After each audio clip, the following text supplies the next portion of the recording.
Hello friends, welcome to back to our channel Bilkis kitchen ঘর। তো friends, এখন আপনারা দেখছেন বিলকিস কিচেন ঘরের দারুণ একটা রেসিপি। তো এই রেসিপিটা বানাতে বেশি কিছু উপকরণ লাগে না, খুব কম সময় লাগে বানাতে।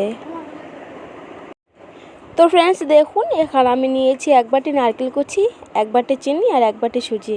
তো আমি এখানে 200 গ্রাম সুজি নিয়েছি, তাই চিনি লেগেছে 300 গ্রাম। তো আপনাদেরকে আমি বলে দিলাম মাপটা। তো এখানে আমি অল্প অল্প করে দেখাবো। আর বিলকিস নারকেল খেয়ে মুখের অবস্থাটা খালি দেখুন ফ্রেন্ডস। তো কড়াইটা বসিয়ে দিয়েছি, চিনিটাও দিয়ে দিয়েছে মা, আমি বুঝতে পারিনি, তো জল দিয়েছি, আপনারা এইভাবে দিয়ে দেবেন। তো তারপরে আমি সুজিটা ভেজে নিয়েছি, তাও দেখাতে পারিনি, দুঃখিত। তারপরে দেখুন কত সুন্দর ফুটছে চিনিটা। তারপরে লবণ দিলাম, লবণটা দেওয়ার পরে ভালো করে ফুটছে। তো এখন অপেক্ষা করতে হবে। তো তারপরে এইভাবে অনবরত নাড়তে হবে। দেখুন ফ্রেন্ডস, তো দেখুন কত সুন্দরভাবে ফুটছে। তো এখনও চিট আসেনি, দেখুন এখন অনেক বাকি আছে। তো আমি নারকেলটা আগে ভাগে দিয়ে দিয়েছে মা, আমি বুঝতে পারিনি। তো দেখুন নারকেলটা প্রায় সিদ্ধ হয়ে গেছে। তো দেখুন চিট আছে কি দেখে নেব। তো চিট এখন আসেনি, বাকি আছে। তো এইভাবে নাড়তে হবে। তো আমি আর একবার দেখে নেব চিট হয়েছে কিনা। তো হয়ে এসছে, একটু বাকি আছে। তো তারপরে এইভাবে একদম নাড়তে হবে যাতে না বসে না যায়। তারপরে এইভাবে আর একবার দেখে নেব চিট হয়েছে কিনা। তো একবারে পারফেক্ট চিট হয়ে গেছে, দেখুন এইভাবে চিট করতে হবে, আবারও নাড়তে হবে। তারপরে আমি এখানে সুজিটা অ্যাড করে দিব।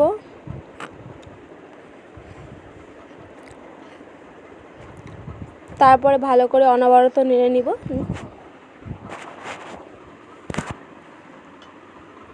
এইভাবে নাড়তে হবে যাতে না গুলটি পেকে যায়। তো ফ্রেন্ডস, এইভাবে ভালো করে নাড়বে।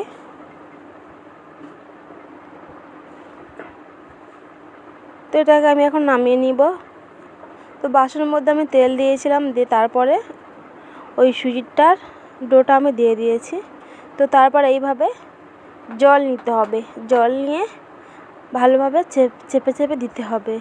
জল না নিলে কিন্তু হবে না। দেখুন জল নিয়েছে ওখানে। তো জল দিয়ে ভালো করে এভাবে, আপনারা চাইলে বাটি দিয়েও চাপতে পারেন। তো এবারে ফের ভালো করে আবারও চেপে দিতে হবে, সমান করে একদম চেপে দিতে হবে। একটা চামচের সাহায্যে আমরা চেপে দিচ্ছি। দেখুন একদম কত সুন্দরভাবে হয়ে গেছে, দেখুন দারুণ হয়েছে। তো ফ্রেন্ডস, এখানে নিয়ে নিলাম একটা ছুরি। তো এই গরম অবস্থায় আমি একটা ছুরি দিয়ে ভালো করে কেটে নিব, নইলে ঠান্ডা হয়ে গেলে কিন্তু একদম কাটতে পারবে না। এই গরম অবস্থায় যদি কেটে নাও তাহলে দারুণ হবে যখন তুলবে। দেখুন এইভাবে আমি কেটে নিচ্ছি, আপনারা পারলে বরফির সাইজে কেটে নিতে পারেন।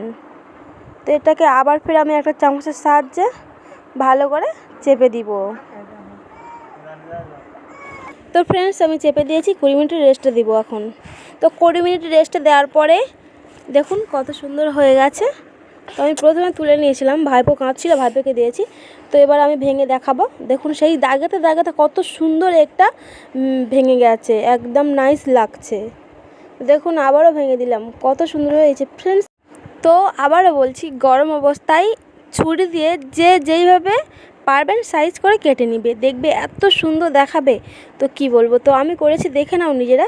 তো ফ্রেন্ডস, ভিডিওটা যদি ভালো লেগে থাকে চ্যানেলটি সাবস্ক্রাইব করে দিবে। টাটা।